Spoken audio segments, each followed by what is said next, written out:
తమ మనోభావాలు దెబ్బతీసేలా నెల్లూరు జిల్లా ఎస్పీ గజారావు భూపాల్ మాట్లాడారని ఓ వర్గం ఆందోళన చేసింది.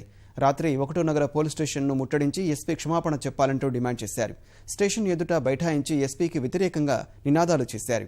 విషయం తెలుసుకుని వచ్చిన ఎస్పీ వాహనంపై ఆందోళనకారులు దాడి చేశారు. పరిస్థితి చేయి దాటిపోకుండా ఆయన భద్రతా సిబ్బంది గాల్లోకి కాల్పులు జరిపారు.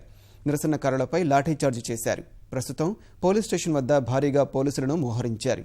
ఈ సంఘటనలపై స్పందించిన జిల్లా ఎస్పీ తాను ఎవరినీ కించపరిచే విధంగా మాట్లాడలేదని, తప్పు జరిగినట్లు భావిస్తే క్షమించాలని కోరారు.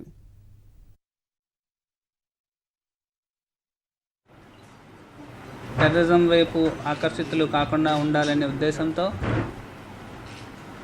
యువత గురించి ప్రత్యేకంగా మీటింగ్ పెట్టడం జరిగింది.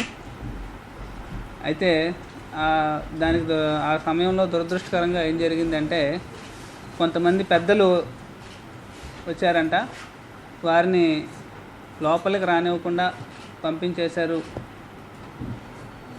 అని అన్నారు. అది నేను అందులో వాళ్ళు అలా జరుగుంటే మా పోలీసు యంత్రాంగం అంతటి తరపున నేను క్షమాపణ చెప్తున్నాను. అటువంటి ఉద్దేశం ఏమీ లేదు, ఎవరిని కించపరిచే ఉద్దేశం లేదు.